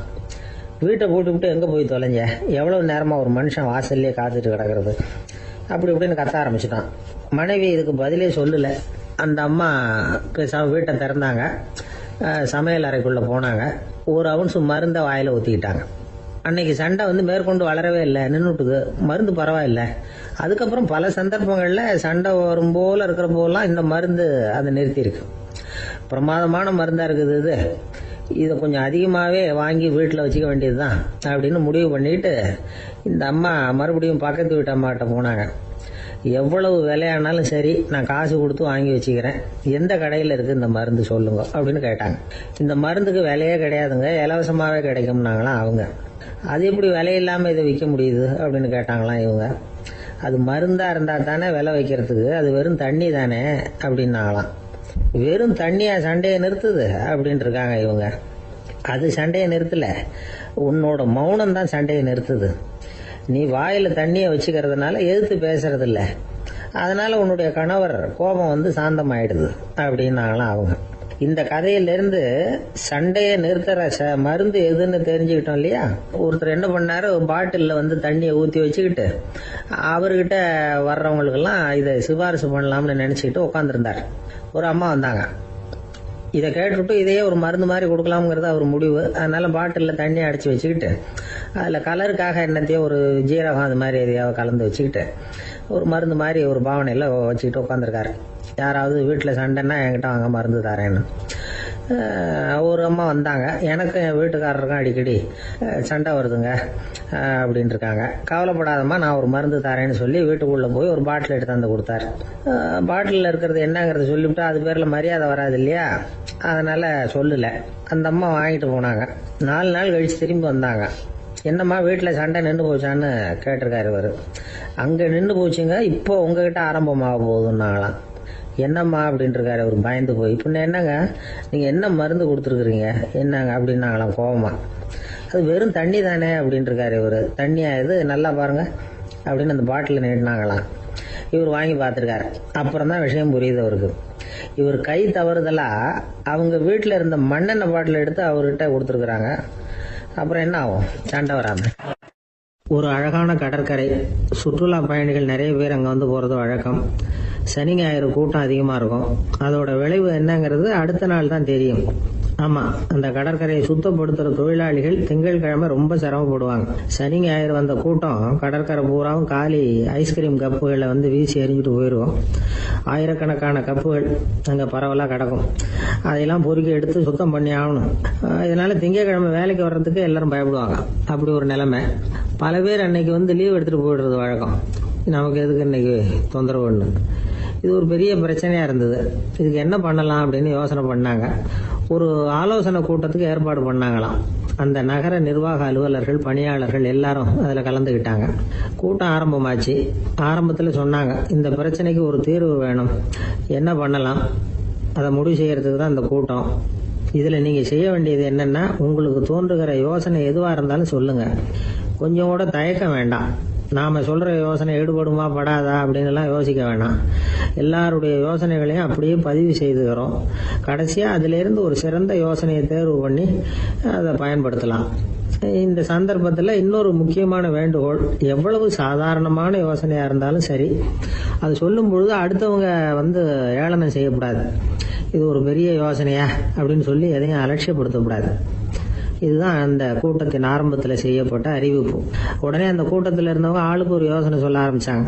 ஒருத்தர் எழுந்திருச்சார், இங்கே வர்ற சுற்றுலா பயணிகள் கிட்ட ஆளுக்கு $10 ஒரு டெபாசிட் மாதிரி வைப்பு பணமாக வாங்கிக்கணும். காலி ஐஸ்கிரீம் கப்பை திருப்பி கொடுத்தா அந்த பணத்தை திருப்பி கொடுத்துடலாம். இப்படி ஒரு ஏற்பாடு பண்ணிக்கிட்டா கப்புகளை தேடி பொறுக்கிட்டு இருக்க வேண்டியதில்லை, எல்லாம் ஒரே இடத்துக்கு வந்து சேர்ந்துடும். அப்படியே நாம் வந்து தூக்கிட்டு போய் ஒரு இடத்துல கொட்டி விடலாம் அப்படின்னாரு. இன்னொருத்தர் எழுந்திருச்சார், கப்பை வந்து கீழே போட்டால் $50 அபராதம் அப்படின்னு அங்கங்கே போர்டு எழுதி வச்சுடலாம். கப்புகளை போடுறதுக்கு அங்கங்கே பெரிய கூடைகளை வச்சுடலாம். நாம் சாவகாசமாக அந்த கூடைகளை சேகரம் பண்ணிக்கலாம் அப்படின்னாராம். இன்னொருத்தர் எழுந்திரிச்சு கொஞ்சம் கோபமாக பேசினார். கப்புகளை வந்து அவங்க வாயிலேயே திணிச்சுடணும், அதுங்களை முன்னு சாப்பிட்டு பார்த்தா தான் தெரியும் அது எவ்வளவு கஷ்டங்கிறது அப்படின்னு ரொம்ப கடுமையாக பேசியிருக்காரு. இது வேடிக்கையாக தெரிஞ்சாலும் இந்த யோசனையும் பதிவு செஞ்சுக்கிட்டாங்களாம். இப்படி பல யோசனைகள். கடைசியாக எல்லாத்தையும் படித்து பார்த்துட்டு பரிசீலனை பண்ணாங்க. அப்புறம் தான் யோசனை வந்தது. இவர் வேடிக்கையாக சொன்னது கப்புகளை அவங்கவுங்க வாயிலேயே திணிச்சு சாப்பிட சொல்லணும், அதுதான் தண்டனைன்னார்ல. ஏன் அப்படி சாப்பிட்றது மாதிரியே கப்புகளை தயார் பண்ண என்ன அப்படின்னு சிந்திக்க ஆரம்பிச்சாங்களாம். ஆகா, அதுதான் சரின்னு ஒரு முடிவுக்கு வந்தாங்க. அதுலேருந்து உருவானது தான் இந்த வேஃபர் கப்ஸ். ஐஸ்கிரீமை சாப்பிட்டு முடிச்சதும் கப்பையும் சாப்பிட்டுடலாம். கோன் ஐஸ்கிரீம் சாப்பிட்றோம்ல, அதுதான். அமெரிக்காவில் மியாமி கடற்கரையில் ரொம்ப காலமாக இருந்துகிட்டு வந்த குப்பை பிரச்சனைக்கு இப்படிதான் ஒரு தீர்வு வந்துதான். இதுல இருந்து நாம புரிஞ்சுக்க வேண்டியது என்னன்னா, நாம அன்றாட எத்தனையோ பிரச்சனைகளை சந்திக்கிறோம், அதுக்கெல்லாம் தீர்வு உண்டு. அது எங்க ஒளிஞ்சிருக்குன்னு கண்டுபிடிக்கணும். அந்த யோசனையையும் நல்லா தீவிரமா யோசிக்கணும். யார் என்ன யோசனை சொன்னாலும் அதை வந்து அலட்சியப்படுத்தக்கூடாது, அக்கறையோட கவனிக்கணும், அதை யோசிச்சு பார்க்கணும். ஒரு அம்மா தன்னோட வீட்டுக்காரரை ஒரு மனநல மருத்துவர்கிட்ட அழைச்சிட்டு வந்தாங்களாம். டாக்டர், இவருக்கு கோன் ஐஸ்கிரீம் பிடிக்கல, பேப்பர் கப்பில் இருக்கிற ஐஸ்கிரீம் தான் வேணும்னு அடம் பிடிக்கிறார் அப்படின்னாங்களாம். அது ஒன்றும் தப்பு இல்லையேன்னாராம் டாக்டர். இதுக்கு அந்த அம்மா சொன்னாங்களாம், இவர் கப்பு ஐஸ்கிரீம் வாங்குறதுல தப்பு இல்லை டாக்டர், பிரச்சனை அது இல்லை. அப்புறம் வேற என்னன்னு கேட்டிருக்காரு. வாங்கினதும் ஐஸ்கிரீமை கீழே கொட்டிவிட்டு அந்த பேப்பர் கப்பை மட்டும் விரும்பி சாப்பிடுறார், அதனால தான் உங்ககிட்ட அழைச்சிட்டு வந்தேன் அப்படின்னா. ஒரு ஊர்ல ஒரு ராஜா இருந்தார். அந்த ராஜாவுக்கு ஒரு மந்திரி. ராஜா ரொம்ப நியாயமானவர், நேர்மையானவர், கண்டிப்பானவர். தப்பு செய்யறது யாரா இருந்தாலும் தண்டனை கொடுப்பார். வேண்டியவங்களுக்கு ஒரு நியாயம், வேண்டாதவங்களுக்கு ஒரு நியாயம்ங்கிறதெல்லாம் அவர்கிட்ட கிடையாது. ஒரு சமயம் அரசவையில் அந்த அமைச்சரே வந்து விதிமுறைகளுக்கு புறம்பா ஏதோ நடந்துகிட்டு இருக்கார். மன்னருக்கு கோபம் வந்துட்டுது. உடனே அந்த அமைச்சரை கிட்டத்தில் கூப்பிட்டு அவர் கன்னத்தில் ஓங்கி ஒரு அறை கொடுத்துட்டாராம். உடனே அந்த அமைச்சர் என்ன பண்ணார் தெரியுமா? நேரா போனார். அங்க நின்றுகிட்டு இருந்த இன்னொருத்தர் கண்ணத்துல ஓங்கி அரைஞ்சார். அரை வாங்கினவர் திகைச்சு போயிட்டார். இவர் ஏன் நம்மள வந்து அரைகிறார் அப்படின்னு யோசனை பண்ணார். மன்னரும் திகைச்சு போயிட்டார். நாம இவரை அரைஞ்சா அதுக்காக இவரு போய் இன்னொருத்தர் அரையணுமா அப்படின்னு யோசனை பண்ணார். அவர் இவருக்கு என்ன பைத்தியமானு கூட நினைக்க ஆரம்பிச்சுட்டார். ஆனா என்ன ஆச்சுன்னா, அப்புறம் அமைச்சர் அவர் கவனிச்சுக்கிட்டு இருந்தாரா, அவர் இன்னொருத்தர் அரைஞ்சார் இல்லையா, அந்த அரை வாங்கின ஆசாமியை பார்த்து கத்திக்கிட்டு இருந்தார். யாரு? அமைச்சர். ஏன்பா என்கிட்ட அறைய வாங்கிட்டு இப்படி விவரம் இல்லாம நின்றுட்டு இருக்கிறிய, நான் உனக்கு கொடுத்ததை நீ வேற யாருக்கிட்டையாவது கொடுத்துரு அப்படின்னார். உடனே அந்த ஆள் பார்த்தான். தனக்கு அடுத்தபடியா நின்றுகிட்டு இருந்தவன ஓங்கி ஒரு அரை அரைஞ்சான். அவன் கண்ணத்தை தடவிட்டே யோசனை பண்ணான். இது ஏதோ புரிஞ்சுக்கிட்ட மாதிரி அடுத்தாப்புல நின்றுகிட்டு இருந்தவன அரைஞ்சான். இப்படி இந்த அறை வந்து மாறி மாறி போயிட்டே இருக்குது. ஊரு பூரா பிரயாணம் பண்ண ஆரம்பிச்சுட்டுது. அன்னைக்கு ராத்திரி அந்த ராஜா படுக்கிறதுக்காக போனார். அந்த நேரம் பார்த்து அவர் கண்ணத்துல பலார்னு ஒரு அறை விழுந்தது. நம்மளே அரையிறது யாரு அப்படின்னு அதிர்ச்சியோட மன்னர் திரும்பி பாக்குறாரு. அரைஞ்சது அவரோட மனைவி. என்னாச்சு உனக்குன்னு கத்துனார் ராஜா. உங்களுக்கு தெரியாதா, ஊரு பூரா ஒருத்தர் மாத்தி ஒருத்தர் மூலமா இந்த அறை வந்து பிரயாணம் பண்ணிட்டு வருது அப்படின்னாங்க அந்த அம்மா. அப்படின்னா ஆரம்பிச்ச இடத்துக்கே வந்துட்டுதா அப்படின்னாராம் மன்னர். என்ன சொல்றீங்கன்னு கேட்டிருக்காங்க. இவர் விவரத்தை சொன்னாராம். அப்படின்னா நீங்க ஆரம்பிச்சு வச்ச இந்த விளையாட்டை நான் முடிச்சு வச்சுட்டேன் அப்படின்னாங்களாம் அந்த அம்மா. மறுநாள் காலை மறுபடியும் அரசவை கூடிச்சு அந்த அமைச்சர் மன்னரை பார்த்து கேட்டார். என்ன மகாராஜா, என்கிட்ட கொடுத்ததை திருப்பி வாங்கிட்டீங்களா அப்படின்னாராம். இப்படி நடக்கும்னு நான் எதிர்பார்க்கவே இல்லைன்னார் மன்னர். ஆனா நான் எதிர்பார்த்தேன். அது எங்க போயிட போகுது, ஊரு பூரா சுத்தி கடைசியில உங்ககிட்ட தான் வந்து சேரும் அப்படிங்கறது எனக்கு தெரியும் அப்படின்னார் அமைச்சர். இந்த கதை வந்து வேடிக்கையா இருந்தா கூட இதுல உள்ள கருத்து முக்கியமானது. இந்த உலகத்துல பல கருத்துக்கள் இப்படிதான் மாறி மாறி சுத்தி வந்துகிட்டே இருக்குது. நம்மால் ஒருத்தன் தன்னுடைய நண்பன் ஒருத்தனை கடத்தரில் பார்த்தான். உடனே ஓடி போய் பலார்னு ஒரு அறை கொடுத்தானா. அவன் கண்ணத்தை தடவிட்டு ஏன்டா என்ன அரைஞ்சேன்னு கேட்டிருக்கான். நீ ஏன்டா என்ன முட்டாள்னு என் மனைவிட்ட போய் சொன்னேன் அப்படின்னு இருக்கான் அவன். உன்னை ஒரு முட்டாள்னு சொன்னதுக்காகவா நீ என்ன அரைஞ்ச அப்படின்னு கேட்டிருக்கான் இவன். டேய், நான் அதுக்காக அறையலப்பா, அது ஒரு பெரிய ரகசியம். நான் முட்டாள்ங்கிறது அந்த ரகசியத்தை நீ வந்து ஏன் எங்க வீட்டுல போய் சொன்னேன், அதுக்காக தான் அரைஞ்சேன் அப்படின்னு அவன். ஒரு மனுஷனை பார்த்து என்கிட்ட வாலாட்டாதே அப்படின்னு சொன்னா அவன் நம்ம கிட்ட ஏதோ வம்புக்கு வர்றான்னு அர்த்தம். ஒரு நாயை பார்த்து யாரும் என்கிட்ட வாலாட்டாதே அப்படின்னு சொல்றது இல்லை. ஏன்னா நாய் வாலாட்டுனா அது நம்ம கிட்ட தன்னுடைய நன்றியை தெரிவிக்கிறதாக நினைச்சுக்கிட்டு இருக்கிறோம். ஆனா அது அப்படி இல்லை அப்படின்னு சொல்றாங்க அது சம்பந்தமான நிபுணர்கள். ஒரு நாய் தன்னுடைய வாலை இந்த பக்கமும் அந்த பக்கமுமா இப்படியும் அப்படியும் ஆட்டிக்கிட்டு இருந்தா அது வந்து பதட்டத்துல கூட இருக்கலாம். நாய் நட்பா இருந்தாலும் வாலாட்டும், ஆத்திரத்துல இருந்தாலும் வாலாட்டும், கோபத்துல இருந்தாலும் வாலாட்டும், குழப்பத்துல இருந்தாலும் வாலாட்டும், மகிழ்ச்சியா இருந்தா கூட அது வாலாட்டும். அதை நாம வந்து தப்பா புரிஞ்சுக்கிட்டு அதுகிட்ட போய் மாட்டிக்க கூடாது. நாயை பத்தி எனக்கு நல்லா தெரியும் அப்படின்னு சொல்றவங்க கூட அதுகிட்ட கடி வாங்கிட்டு வந்து நிக்கிறது உண்டு. நிபுணர்கள் என்ன சொல்றாங்க தெரியுமா? எப்பவுமே நாய்கள் திடீர்னு வந்து கடிச்சு விடுறது இல்ல, கடிக்கிறதுக்கு முன்னாடி சில அறிகுறிகளை காட்டும். அதை சரியா புரிஞ்சுக்கிட்டோம்னா தப்பிச்சுக்கலாம். ஒரு வீட்டுக்கு போறீங்க, அங்க புதுசா ஒரு நாயை பாக்குறீங்க, உடனே அதுகிட்ட போய் குனிஞ்சு சிரிச்சுக்கிட்டே அது தலையில தட்டுறீங்க. இது ரொம்ப தப்பா. ஒரு நாய் இன்னொரு நாயை நேருக்கு நேர் பார்த்து பல்ல காட்டுனா அது தன்னுடைய தன்முனைப்பை காட்டுதுன்னு அர்த்தமா. உன்னை விட நான் பெரியவன் அப்படின்னு சொல்லுதுன்னு அர்த்தம். அதனால நீங்க அது மாதிரி கிட்ட போய் சிரிக்கிறோம் அப்படின்னு நினைச்சுக்கிட்டு பல்ல காட்டினா உங்களையும் எதிரியா நினைச்சிரும். இன்னொரு விஷயம் என்னன்னா, தலையில தட்டுனா நாய்க்கு பிடிக்காது. அது வந்து தன்னை அடக்கிறதாகவும் அச்சுறுத்துறதாகவும் நினைச்சுக்கிட்டு இருக்கும். சரி, அப்படின்னா புதுசா ஒரு இடத்துல அல்லது வீட்டுல நாய்க்குட்டியை பார்த்தா என்ன பண்றது? நீங்க சும்மா இருங்க, அதுவா கிட்ட வரட்டும். அதுக்கப்புறம் அதுகிட்ட கனிவா பேசுங்க. கண்ணம், மார்பு, தோல் இங்கெல்லாம் தட்டலாம், தப்பு இல்லையா? தலையில தான் தட்டப்படாதான். ஒரு நாய் வந்து உங்களை நோக்கி ஓடி வருது, நீங்களும் ஓடுனா அது துரத்த ஆரம்பிச்சிடும். அசையாம சில மாதிரி நின்றுடுங்க, அது கிட்ட வராது. அதுக்கு ஆர்வம் இல்லாம போயிடும். ஒரு தெருவில் சின்ன பிள்ளைங்க நிறைய பேர் விளையாடிக்கிட்டு இருக்கிறாங்க. அப்ப சில நாய்கள் அங்க ஓடி வருது. எல்லாரும் ஓடினாங்க. அப்படி ஓடுறப்போ ஒரு பையன் கால் தடிக்க கீழே விழுந்துட்டான். என்னாச்சு தெரியுமா? துரத்திட்டு வந்த நாய்கள்லாம் கீழே விழுந்தவன ஒன்றும் செய்யல, அவன் கிட்டே போகல. ஓடிக்கிட்டு இருந்தாங்கல்ல பசங்க, அவங்கள துரத்திக்கிட்டு அவங்க பின்னாடி ஓடிச்சான். அதுதான் நாய்களுடைய சுபாவம். ஒரு நாய் நம்மளை நேருக்கு நேர் முறைச்சு பாக்குதுன்னு வச்சுங்க, நாமளும் அதை முறைச்சு பார்க்க கூடாது. நாம வேற பக்கம் எங்கேயாவது பார்க்க ஆரம்பிச்சிடணும். ஒரு நாய் கோபமா இருந்ததுன்னா அதோட வால் உறுதியா நேரா நிற்கும். ஒரு நாய் பணிந்து போனா அல்லது பயந்து போனா அது தன்னோட வாலை காலுக்கு நடுவில் வச்சுக்கும். ஒரு நாய் நம்மளை பார்த்து பயந்து நிக்குதுன்னு வச்சுங்க, அதனால நமக்கு ஆபத்து இல்லைன்னு நினைச்சிடக்கூடாது. உங்களை பார்த்துட்டு ஒரு நாய் ஒடுங்குச்சுன்னா நீங்க விலகி போயிடணும் அப்படின்னு அது நினைக்குது. நிறைய பேர் பயந்து போன நாயால கடிபடுறாங்க. இவன் நம்மளை விட பெரிய ஆள், மாட்டிக்கிட்டோம், வேற வழி இல்லை அப்படிங்கிற நினைப்புல தான் நாய் கடிக்க ஆரம்பிக்குதான். இதே மாதிரி சங்கிலியால கட்டி போடப்பட்டிருக்கிற நாயும் ஆபத்தானதுதான். தொடர்ந்து கட்டி போட்டிருந்தா காலப்போக்கில் அது ஒரு மாதிரி ஆயிடும். நாய் குழந்தைகளை கடிக்காது அப்படின்னு சில பேர் சொல்லுவாங்க. அதுவும் ஒரு தவறான நம்பிக்கை. அதனால சின்ன குழந்தைகளை தனியா நாயோட விளையாட விடக்கூடாது. ஆக கூடி நாயை பத்தி நிறைய விஷயம் புரிஞ்சுக்க வேண்டியிருக்குது. ஒருத்தர் தன்னுடைய நண்பர் வீட்டுக்கு போயிருந்தார். அவசியம் எங்க வீட்டில் சாப்பிட்டுட்டு தான் போகணும் அப்படின்னு ரொம்ப அன்பா சொல்லிவிட்டார். அதை மீற முடியல இவரால். சரின்னு உட்காந்துட்டார். சாப்பாடு போட்டாங்க, சாப்பிட ஆரம்பிச்சார். அவங்க வீட்டில் கட்டி போட்டு இருந்த நாய்க்குட்டி இவர் சாப்பிட்றத முறைச்சு பார்த்தது. ஏன் இப்படி என்ன இது முறைச்சு பாக்குது உங்க வீட்டு நாய்க்குட்டி அப்படின்னு அவர் கேட்டார். அப்போ அவங்க சொன்னாங்களாம், அதுகிட்ட ஒரு கெட்ட பழக்கம்ங்க, தன்னோட தட்டுல யாரு சாப்பிட்டாலும் அது அப்படிதான் முறைச்சு பார்க்கும் அப்படின்னாரா அவரு. இந்த உலகத்துல மனுஷன் எவ்வளவோ தவறுகள் செய்யறான். அதுக்கெல்லாம் என்ன காரணம்? அதை பத்தின ஆராய்ச்சி தான் இன்னைக்கு. இதுக்கு ஆராய்ச்சி என்னத்துக்கு, அது தெரிஞ்ச விஷயம் தானே அப்படின்னு நீங்க நினைக்கலாம். ஆனா அப்படி அலட்சியமா இந்த விஷயத்தை விட்டுறக்கூடாது.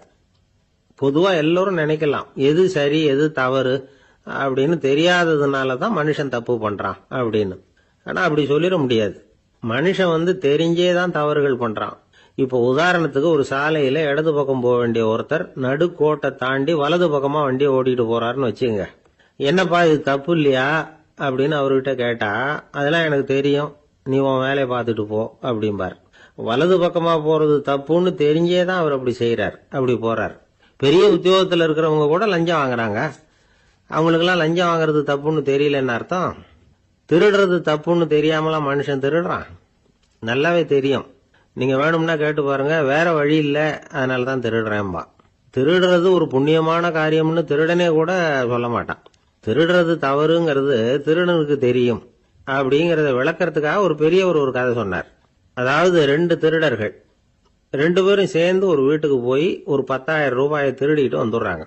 ஒரு காட்டு வழியா வந்துகிட்டு இருக்கிறாங்க. இன்னும் விடியல. 2 பேருக்கும் தூக்கம் கண்ணை சுத்துது. சரி, இப்படியே ஒரு மரத்தடியில படுத்து தூங்குவோம், காலையில விடிஞ்சதும் இந்த பணத்தை 2 பேரும் பங்கு போட்டுக்குவோம் அப்படின்னு முடிவு பண்றாங்க. அதே மாதிரி படுத்து தூங்குறாங்க. நடு ராத்திரியில ஒரு திருடன் முழிச்சுக்கிறான். விடிகிற வரைக்கும் காத்துக்கிட்டு இருந்தா 5,000 ரூபா தான் கிடைக்கும், இப்பவே கம்பி நீட்டினா 10,000 ரூபா கிடைக்கும் அப்படின்னு யோசிச்சு பார்த்துட்டு ஒரு முடிவுக்கு வந்தான். மெதுவா அந்த 10,000த்தையும் சுருட்டிக்கிட்டு அடுத்தவனுக்கு தெரியாம ஓடி போயிட்டான். விடியுது. அடுத்தவன் எழுந்திரிச்சு பாக்குறான்.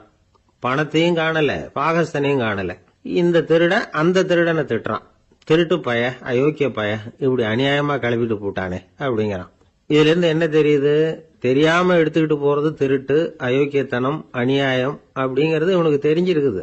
அதனாலதான் அடுத்தவனை பார்த்து இப்படி திட்டுறான். அதனால தெரியாததுனால மனுஷன் தவறு பண்றான்னு சொல்றது சரியில்லை. அப்படின்னா மனுஷன் பண்ற தவறுகளுக்கு உண்மையான காரணம் தான் என்ன? இதே சந்தேகம் அர்ஜுனனுக்கும் வந்துதான். அதனாலதான் அவன் பகவானை பார்த்து கேக்குறான், மனுஷன் தன் விருப்பத்துக்கு விரோதமா ஏதோ ஒரு சக்தியினால பலாத்காரமா இழுக்கப்பட்டது மாதிரி பாவம் பண்றானே, அந்த சக்தி என்ன அப்படின்னு கேக்குறான். இதுக்கு பகவான் பதில் சொல்றார், காமமும் குரோதமும் தான் அந்த சக்திகள், அதாவது ஆசையும் சினமும். இது ரெண்டும் உன்னுடைய எதிரிகள் அப்படிங்கறத புரிஞ்சுக்கோ அப்படிங்கிறார். இன்னமும் நுணுக்கமா பார்த்தா காமத்தினுடைய மறு உருவங்கள் தான் குரோதமும் லோபமும். ஆசை நிறைவேறலன்னா குரோதம், அதாவது கோபம். ஆசை நிறைவேறிட்டதுன்னா லோபம், அதாவது பேராசை. பாவத்தை கண்ட்ரோல் பண்ணணும்னா அதுக்கு மெயின் சுவிட்ச் எது அப்படிங்கறது இப்பதான் தெரியுது. அதுக்கு மனுஷன் தெரிஞ்சே தான் தவறு பண்றான் அப்படின்னு பேசிக்கிட்டோமே. அதுக்கு ஒரு உதாரணம். ஒரு ஆளு ஹோட்டல்ல சாப்பிட போனான். சாப்பிட்டு முடிச்சான். எழுந்திரிச்சு முதலாளி கிட்ட பில்ல கொடுத்தான். காசை கொடுக்கல.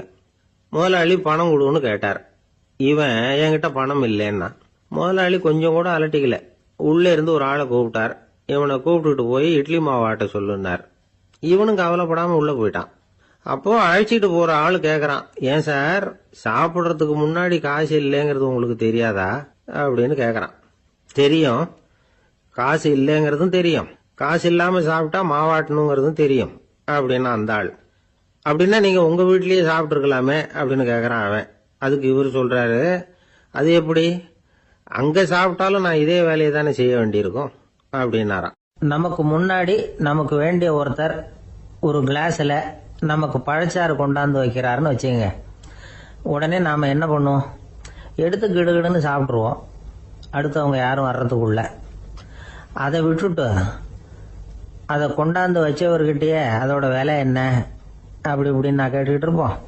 நாம கேட்க மாட்டோம். ஆனா காந்திஜி அப்படி கேட்டாராம். எப்ப தெரியுமா, 1935 அந்த வருஷம் மே மாசத்துல ஒரு நாள் காந்திஜி டெல்லியில இருக்கிறார். அப்ப அவருக்கு 2 டம்ளர் மாம்பழச்சாறு கொண்டாந்து கொடுக்குறாங்க. அதை வாங்குறார். இதோட விலை என்ன அப்படின்னு கேட்டார் காந்திஜி. யாருக்கிட்ட கேட்டாருன்னா மனுபென் காந்தி கிட்ட கேட்கிறார். அவங்க தான் கொண்டாந்து கொடுக்குறாங்க. காந்திஜிக்கு உதவி செய்யறதுக்காக அவர் கூடவே இருந்தவங்க அவங்க கிட்ட தான் கேட்கிறாரு. காந்திஜி சும்மா வேடிக்கைக்காக இப்படி கேட்கிறாருன்னு நினைச்சுட்டாங்க அந்த அம்மா. அதுவும் இல்லாம அதோட விலையை கேட்டா காந்திஜி நிச்சயமா அதை சாப்பிட மாட்டார் அப்படிங்கிற பயம் வேற. அதனால அந்த அம்மா பதில் எதுவும் சொல்லாம கம்முன்னு இருந்துட்டாங்க. கொஞ்ச நேரம் ஆச்சு. அந்த பழச்சாறு வச்ச இடத்துல அப்படியே இருக்குது, வச்ச இடத்துல வச்சபடியே இருக்கு. காந்திஜி அதை சாப்பிடவே இல்லை. மனுபென் காந்தி பார்த்தாங்க. மெதுவா காந்திஜி கிட்ட போய் அதை சாப்பிடுங்களேன் அப்படின்னாங்க. பழச்சாறு விலை என்னன்னு கேட்டேன், அதுக்கு பதில் இல்லை. அது முதல் தப்பு. பதிலை எதிர்பார்த்திருந்தும் அதை பத்தி விசாரிக்கல, அது 2வது தப்பு. இப்படி 2 தப்புகளை பண்ணிவிட்டு என்கிட்ட வந்து இதை சாப்பிடுங்கன்னு சொன்னா அது எப்படி அப்படின்னு கேட்டாராம் காந்திஜி. மனுபென் காந்தி என்ன சொல்றதுன்னு தெரியாம திகைச்சு போய் நின்றுகிட்டு இருந்தாங்க. காந்திஜி தொடர்ந்து சொன்னாராம், இப்ப என் முன்னாடி வச்சிருக்கிற இந்த பழச்சாறு விலை சுமாரா ஒரு ₹1/2 இருக்கும். அது அந்த காலத்து மதிப்பு. இந்த பழச்சாறு இல்லாம கூட என்னால இருக்க முடியும். ஆனா அவசியமான பொருள்களை வாங்கறதுக்கு கூட சக்தி இல்லாத மக்கள் இந்த நாட்டுல நிறைய பேர் இருக்கிறாங்க. அப்படி இருக்கிறப்போ எனக்கு என்னத்துக்கு இந்த விலை உயர்ந்த பானம்? இதை இப்போ நான் சாப்பிட்டா என் உடம்பு வேணும்னா ஆரோக்கியமாகலாம், ஆனா என் மனசு அமைதி அடையாது. எனக்கு என்னுடைய உடல் ஆரோக்கியத்தை விட மன ஆரோக்கியம் தான் முக்கியம். அதனால இதை நான் சாப்பிட மாட்டேன், எடுத்துட்டு போயிடு அப்படின்னாராம். அந்த சமயத்துல ஒரு அகதி பொண்ணு 2 குழந்தைகளோட காந்திஜியை பார்க்கறதுக்காக வந்தது. வணக்கம் சொல்லிச்சு. காந்திஜி உடனே தனக்கு முன்னாடி இருந்த பழச்சாற்றை எடுத்து அந்த பொண்ணுகிட்டையும் குழந்தைகள்கிட்டையும் கொடுத்து சாப்பிட சொன்னார். அவங்க அதை வாங்கி ரொம்ப சந்தோஷத்தோட சாப்பிட்டாங்களாம். அதை பார்த்த காந்திஜி முகத்துல ஒரு புன்னகை, ஒரு பரவசம், ஒரு திருப்தி. அவர் மனசு நிறைஞ்சி இருந்தது. அப்ப அவர் சொன்னாராம், ஆண்டவன் எனக்கு எப்பவும் சரியான சமயத்துல கை கொடுப்பாருங்கிறது அதுக்கு இதுதான் அத்தாட்சி. நான் ஒரு இக்கட்டான சூழ்நிலையில இருக்கிறப்ப கூட கடவுளின் கருணையால அந்த சூழ்நிலை என்னை பாதிக்கல. என் கூட இவ்வளவு நாள் பழகியும் கூட இங்க இருக்கிறவங்க எனக்கு அதிக விலை உள்ள பழரசத்தை கொடுத்தாங்க. ஆனா சரியான நேரத்துல அதை சாப்பிட வேண்டியவங்களை என்கிட்ட அனுப்பி வச்சு என்ன சந்தோஷப்படுத்தினார் கடவுள், அவருக்கு நன்றி அப்படின்னாராம் மகாத்மா காந்தி. உடல் ஆரோக்கியத்தை விட மன ஆரோக்கியம் தான் எனக்கு முக்கியம்னு சொன்னார் பாருங்க. அதை நாம எல்லாரும் மனப்பூர்வமா இன்னைக்கு சிந்திச்சு பார்க்கணும். இந்த காலத்துல எல்லாரும் அப்படியா நினைக்கிறாங்க? எனக்கு தெரிஞ்ச ஒருத்தர் இருந்தார். தினமும் காலையில ஒரு காபி சாப்பிட உட்கார்ற நேரத்துல பக்கத்து வீட்டுக்காரர் வந்து சேருவார் கரெக்டா. உடனே அவரும் தனக்குன்னு வந்திருக்கிற காப்பியை எடுத்து மனப்பூர்வமா பக்கத்து வீட்டுக்காரர்கிட்ட கொடுத்துருவார். அதுக்கப்புறம் அவருக்காக வேற காப்பி போட்டு கொண்டாந்து கொடுத்தாலும் வேண்டான்னு சொல்லிடுவார். ஆண்டவனா பார்த்து சரியான நேரத்துல அவரை எங்க வீட்டுக்கு தினமும் அனுப்பி வைக்கிறார் அப்படிம்பார். ஏன் அப்படி சொல்றீங்க அப்படின்னு கேட்டோம் ஒரு நாள். அதுக்கு அவர் சொல்றார், எனக்கு என்னோட உடல் ஆரோக்கியம்தான் முக்கியம். இத கடவுள் புரிஞ்சுக்கிட்டு எங்க வீட்டு காப்பியை சாப்பிடுறதுக்கு தினமும் அடுத்த வீட்டுக்காரனை அனுப்பி வைக்கிறார் அப்படின்னார் அவர். காஞ்சிபுரத்துல பல்லவ ராஜா ஒரு கோவில் கட்டினார், கைலாசநாதர் கோவில். அதுக்கு கும்பாபிஷேகம் பண்றதுக்கு ஒரு நாள் குறிப்பிட்டு அதுக்கு வேண்டிய ஏற்பாடுகள்லாம் பண்ணினார். முதல் காரியமா கடவுளை வேண்டிக்கிட்டார், நீங்க இந்த கும்பாபிஷேகத்துக்கு நேர்ல வந்து கலந்துக்கணும்னார். கடவுள் அந்த ராஜா கனவுல வந்தார். நீ கும்பாபிஷேகம் வச்சிருக்கிற அதே நாள்ல அதே நேரத்துல எனக்கு இன்னொரு ஊர்ல ஒரு கும்பாபிஷேகம் இருக்குது, அதுக்கு போக வேண்டியிருக்கு. அதாவது திருநின்ற ஊர்ல என்னுடைய பக்தர் ஒருத்தர், அவரும் ஒரு கோயில் கட்டி கும்பாபிஷேகம் செய்கிறார். நான் அதுக்கு போக வேண்டியிருக்கு, அதனால உன்னுடைய தேதியை நீ மாத்தி வச்சுக்கோ அப்படின்னார். கடவுள் தான் எங்கேயும் இருக்கிறவராச்சே, அவர் நினைச்சா 2 இடத்துலயும் இருந்து கோயில் கும்பாபிஷேகத்தை நடத்த முடியாதா? ஏன் இப்படி செய்யல? அது ஒரு முக்கியமான காரணத்துக்காக தான். திருநின்ற ஊர்ல இருந்த பூசலாருங்கிற அந்த அடியாரின் பெருமையை இந்த உலகத்துக்கு எடுத்து காட்டணுங்கிறதுக்காகத்தான் கடவுள் அந்த ராஜா கிட்ட அப்படி சொன்னார். சரி, அந்த அடியார் அப்படி என்னதான் பெருசா கோயில் கட்டி விட்டார்? ராஜா கட்டின கோயிலை விட பெருசா? அவர் கட்டினது கருங்கல்லாலேயோ மண்ணாலேயோ மரத்தாலேயோ இல்ல. அவர் கட்டின கோயில் வேற மாதிரி. அது மனசால கட்டின கோயில், மனசுக்குள்ள இருக்கிற கோவில், மனக்கோவில். அந்த அடியார் தன்னோட மனசுக்குள்ள மாசக்கணக்கா ஒவ்வொரு கல்லா சேர்த்து கட்டின கோவில். இந்த விஷயம் ராஜாவுக்கு தெரியாது. அவர் என்ன நினைச்சுட்டாரு, அது நாம கட்டின கற்கோயிலை விட ரொம்ப பெருசா இருக்கும் போல இருக்கு அப்படின்னு நினைச்சுட்டாரு. சரி, அப்பேற்பட்ட அந்த கோயிலை தரிசனம் பண்ணிவிட்டு வருவோம் அப்படின்னு நினைச்சு ராஜா திருநின்ற ஊருக்கு போறார். அங்க போய் பார்த்தா கோயிலையும் காணும், ஒன்னையும் காணும். கடைசியில பூசலார் கட்டின மனக்கோவில் தான் அதுங்கிறத அவர் புரிஞ்சுக்கிறார். உடனே அந்த அடியாரின் காலில் விழுந்து வணங்குறார். அவரோ, இது மனசால முயன்ற கோவில், இதுக்கு இத்தனை பெருமையா அப்படின்னு ஆச்சரியப்படுறார். இதுல ஆச்சரியப்படுறதுக்கு ஒண்ணும் இல்ல. ஆண்டவன் விரும்புறது அகபக்தியை தவிர புற தோற்றங்களே அல்ல. இத நாம புரிஞ்சுக்கிட்டோம்னா நமக்குள்ள எந்த வேறுபாடுகளும் வர்றதுக்கு வழியே இல்லை.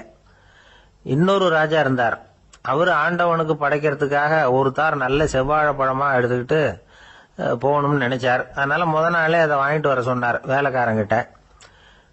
வேலைக்காரன் போனா கடைத்தெருவில் ஒரு தார் பழம் வாங்கினா. வர்ற வழியில அவன் குடிசை அப்படியே எட்டி பார்த்துட்டு போவோமேன்னு நினைச்சான். போனான். அங்க இவனோட குழந்தை பாவம் பசியால கத்திக்கிட்டு இருக்கு. இவன் பார்த்தான், இவ்வளவு பெரிய தாரில் ஒரு 2 பழம் எடுத்தா தெரியவா போகுது அப்படின்னு நினைச்சு ஒரு 2 பழத்தை பிச்சு அந்த குழந்தைகிட்ட கொடுத்தான். அது அதை வாங்கி வயிறார சாப்பிட்டது. பசி அடங்குச்சு, விளையாட போயிட்டுது. இவன் அதுக்கப்புறம் வாழைப்பழத்தை எடுத்துக்கிட்டு அரண்மனைக்கு வந்தான். 2 பழம் பிச்சிருக்கிறது ராஜாவுக்கு தெரிஞ்சு போச்சு. இவன் உண்மையை சொல்லிவிட்டான். உடனே ராஜா, கடவுளுக்கு படைக்க வேண்டிய பொருளை குழந்தை எச்சில் பண்ண விட்டுருக்கியே அப்படின்னு சொல்லி அவனை கட்டி வச்சு சாட்டையால் அடிச்சார் பாவம். மறுநாள் பழத்தை கோயிலுக்கு எடுத்துட்டு போனார். கடவுள் முன்னாடி வச்சார். கடவுள் கண்ணை திறந்து பார்த்தார், பழம்லாம் அழுகி இருக்குது. என்ன இது அழுகி போன பழம் அப்படின்னார். ராஜா முழிச்சார். நல்லா தானே இருந்தது அப்படின்னு நினைச்சார். அப்போ கடவுள் அந்த ராஜா கிட்ட சொன்னாராம், இத பாருப்பா, இந்த தாரில் 2 பழம் தான் நல்ல பழம், அந்த 2 பழங்களையும் நேத்திக்கே நான் சாப்பிட்டுட்டேன் அப்படின்னாராம். அப்பதான் ராஜாவுக்கு புரிஞ்சுது, ஏழை குழந்தையின் பசியை தீர்க்கறதுக்காக உதவுன அந்த 2 பழம் தான் இறைவன் சாப்பிட்ட பழம்னு. இறைவன் இருக்கிற இடம் எது? இதுதான் பக்தின்னு சொல்றோம் இல்லையா. அது 3 வகைப்படும் அப்படிங்கிறார் ஒரு பெரியவர். அது என்ன 3 வகைன்னா, தெய்வ பக்தி, அடியார்கள் பக்தி, குரு பக்தி. அடியார் பக்தியை விட தெய்வ பக்தியை விட குரு பக்தி தான் ரொம்பவும் சிறந்ததுங்கிறார் அவர். தெய்வத்துக்கிட்ட செஞ்ச பாவம் குருநாதர்கிட்ட தீர்ந்துருமா. குருநாதர்கிட்ட செஞ்ச பாவம் தெய்வத்துக்கிட்ட போனாலும் தீராதான். இப்படி பெரியவங்கெல்லாம் சொல்லி வச்சிருக்கிறாங்க. ஒரு காடு, அங்க அயோத தௌமியர் அப்படின்னு ஒரு தபோதனர், அவரு பல மாணவர்களை ஒன்னா சேர்த்து ஒரு குருகுலம் நடத்திட்டு இருக்கிறார். பல தரப்பட்டவங்க பல திறப்பட்டவங்க மாணவர்கள் அதுல சேர்ந்து படிச்சுக்கிட்டு இருக்கிறாங்க. பாஞ்சால ராஜகுமாரன் ஒருத்தனும் அந்த குருகுலத்துல சேர்ந்து படிச்சுக்கிட்டு இருக்கிறான். அவன் பேரு ஆருணி. பெரிய இடத்து புள்ள, இருந்தாலும் படுப்புல ரொம்ப கெட்டிக்காரனா இருந்தான். அவன் தான் அங்க முதல் மாணவன். ஒரு நாள் குருநாதர் அந்த அரசகுமாரனை கூப்பிட்டார். நம்ம குருகுலத்துக்கு சொந்தமான வயல்ல தண்ணீர் பெருகி வெள்ளம் பயிரை அழிக்குதான், அதனால நீ போய் மடையை அடைச்சிட்டு வந்துரு அப்படின்னார். அந்த அரசகுமாரன் உடனே புறப்பட்டான். குருநாதர் சொல்லிட்டார்ல, உடனே புறப்பட்டான். நான் பெரிய இடத்து பிள்ளையாச்சே, ராஜகுமாரனாச்சே, ரொம்ப செல்வாக்கூட வளர்ந்தவனாச்சே, நான் போய் வயல்ல இறங்கி வேலை செய்யறதா அப்படின்னு அவன் நினைக்கல. குருநாதர் கட்டளையை நிறைவேற்ற வேண்டியது நம்ம கடமை அப்படின்னு நினைச்சான். உடனே ஒரு மண்வெட்டியை தூக்கி தோல்ல வச்சுக்கிட்டு புறப்பட்டு போயிட்டான். வயலுக்கு போனான். பார்த்தான், தண்ணி கரையை உடைச்சிக்கிட்டு வயலுக்குள்ள ஏகமா பாஞ்சிக்கிட்டு இருக்குது. இவன் மண்வெட்டியால களிமண்ணை புல்லோட சேர்த்து புல் பத்த மாதிரி வெட்டி வெட்டி போட்டான். இருந்தாலும் மடையை அடைக்க முடியல. தண்ணி அதை மீறி வந்துகிட்டே இருக்கு. தண்ணி வேகமா வயலுக்குள்ள போய்கிட்டே இருக்குது. போடுற பத்தையெல்லாம் கரைஞ்சி கரைஞ்சி போயிட்டு இருக்கு. இருந்தாலும் இவன் தன்னுடைய முயற்சியை கைவிடல. வெட்டி வெட்டி போட்டுக்கிட்டே இருக்கிறான். காலையில் அங்க போனவன் சாயந்தரம் வரைக்கும் இப்படி செஞ்சுக்கிட்டு இருக்கிறான். உடம்பும் மனசும் ரொம்பவும் சோர்ந்து போச்சு. இருந்தாலும் குருநாதர் இட்ட கட்டளையை நிறைவேற்றாம இருக்கிறோமேங்கிற ஒரு குறை அவனுக்கு இருக்கு. குரு கட்டளையை நிறைவேற்றாத நான் இன்னமும் இருக்கணுமா அப்படின்னு யோசனை பண்ண ஆரம்பிச்சுட்டான். என்ன செய்யலாம்னு பார்த்தான். நம்ம குருநாதர் இட்ட பணிக்காக இந்த உடம்பையே தியாகம் பண்ணலாம் அப்படின்னு முடிவு பண்ணான். தண்ணி பாயுதுல, அதுக்கு குறுக்க விழுந்து அப்படியே மடையை அடைச்சிக்கிட்டு அப்படியே படுத்துட்டான். இது மற்றவங்களுக்கு தெரியாது. அன்னைக்கு ராத்திரி ஒரு விளக்கு முன்னாடி உட்காந்து குருநாதர் பிள்ளைங்களுக்கு பாடம் சொல்லி கொடுத்துக்கிட்டு இருக்கிறார். வரிசையில் இருக்கக்கூடிய ராஜகுமாரனை காணல. நம்ம ஆருணி எங்க போனா அப்படின்னு சொல்லி மற்ற மாணவர்களை விசாரிச்சார். இப்போ அவங்க சொன்னாங்க, சுவாமி அவன் காலையில வயலுக்கு மடையை அடைக்கிறதுக்காக போனான், நீங்க தான் போக சொன்னீங்க, இன்னும் திரும்பி வரல அப்படின்னு அவர் பையன். குருநாதர் உடனே ஒரு தீவெட்டி எடுத்துக்கிட்டு மாணவர்களை அழைச்சிக்கிட்டு வயலுக்கு போனார். அங்க போய் பார்த்தா ஆளை காணும். ஆருணி ஆருணின்னு சொல்லி சத்தம் போட்டு கூப்பிட்டு பாக்குறார். நான் இங்க இருக்கேன் குருநாதா அப்படின்னு காலுக்கு அடியிலேருந்து ஒரு சத்தம் வருது. குனிஞ்சு பார்த்தா அவன் மடையில படுத்திருக்கிறான். என்னப்பா இதுன்னார். காலையிலேருந்து இந்த மடையை அடைச்சி பார்த்தேன் சுவாமி, முடியல, அதனால இப்படி குறுக்க படுத்துட்டேன். என்னை தாண்டறதுக்கு பயந்து போய் தண்ணியே தேங்கி நின்றுட்டுது அப்படின்னா. அவனுடைய குரு பக்தியையும் அவனை தாண்டறதுக்கு அஞ்சு நிற்கிற தண்ணி தேக்கத்தையும் பார்த்துட்டு எல்லாரும் ரொம்ப ஆச்சரியப்பட்டு போயிட்டாங்களாம். ஆருணி எழுந்திருச்சு வா அப்படின்னு கூப்பிட்டாராம் குருநாதர். அவன் தண்ணீரை பொழந்துகிட்டு எழுந்திருச்சு வந்தானான். அதனால அவனுக்கு உத்தாலகன் அப்படின்னு ஒரு பேர். உத்தாலகன்னா தண்ணீரை பிளந்தவன் அர்த்தம். அந்த உத்தாலகன் மாதிரி இந்த காலத்து மாணவர்களுக்கும் குரு பக்தி வேணும் அப்படின்னு சொன்னோம் ஒரு பள்ளிக்கூடத்துல. உடனே நிறைய மாணவர்கள் எழுந்திருச்சு நின்னாங்க. சார், நீங்க எங்களை இன்னமும் சரியா புரிஞ்சுக்கலன்னு நினைக்கிறோம். அன்னைக்காவது ஒருத்தன் அப்படி இருந்தான், இன்னைக்கு ஏகப்பட்ட உத்தாலகர்கள் இருக்கிறோம். எங்க வாத்தியார் கட்டளை இட்டா இப்பவே அது மாதிரி வயலுக்கு போய் மடையில குறுக்கப்படுத்துக்கிறதுக்கு இந்த வகுப்புல உள்ள அத்தனை பேரும் தயாரா இருக்கிறோம் அப்படின்னாங்க. அப்படியா அப்படின்னு சொல்லி கேட்டோம் ரொம்ப சந்தோஷமா. ஒருத்தன் ரொம்ப அடக்கமா எழுந்திருச்சான். அப்புறம் சொன்னான், ஆமா சார், வகுப்புல இவர் நடத்துற பாடத்தை கேட்டுக்கிட்டு இருக்கிறத விட பேசாம போய் மடையில படுத்துடுறது ஒன்றும் கஷ்டமான காரியமா இருக்காது, அதனாலதான் எல்லாரும் அங்க போறேன்னு சொல்றோம் அப்படிங்கிறான். துருக்மேனியாவில் அஷ்காபாத் அப்படின்னு ஒரு நகரத்துல ஒரு புவியியல் விஞ்ஞானி இருந்தார். அவரு ஒரு நாய்க்குட்டி வளர்த்தார். ஒரு நாள் முன்னிரவு நேரம் ஒரு மேஜைக்கு முன்னாடி உட்கார்ந்து அந்த விஞ்ஞானி ஏதோ கணக்கு போட்டுக்கிட்டு இருக்கிறார். அவருக்கு ஒரு சின்ன பெண் குழந்தை, அது தொட்டில தூங்கிட்டு இருக்குது. அந்த நாய்க்குட்டியும் ஒரு மூலையில படுத்து அது பாட்டுக்கு தூங்கிட்டு இருந்தது. ஒரே அமைதி. அந்த நேரத்துல திடீர்னு அந்த நாய்க்குட்டி துள்ளி எழுந்திருச்சுது. நேரா குழந்தைகிட்ட ஓடிச்சு. அந்த குழந்தைய அது போட்டிருந்த ட்ரெஸ்ஸோட சேர்த்து கவ்வி தூக்குச்சு. தூக்கிட்டு வாசல் பக்கம் ஓடிச்சு. நாய்க்குட்டி குழந்தைய கவ்வி தூக்க முடியுமாங்கிற சந்தேகம் உங்களுக்கு இல்லையா? நீங்க நம்ம ஊர் நாய்க்குட்டியவே பார்த்து பழக்கப்பட்டிருக்கீங்க, அதனால நம்புறதுக்கு சிரமமா இருக்கும். அந்த ஊர்ல எல்லாம் அது ரொம்ப ஸ்ட்ராங்கா இருக்கும், ஒரு ஏதோ கண்ணுக்குட்டி மாதிரி இருக்கும்.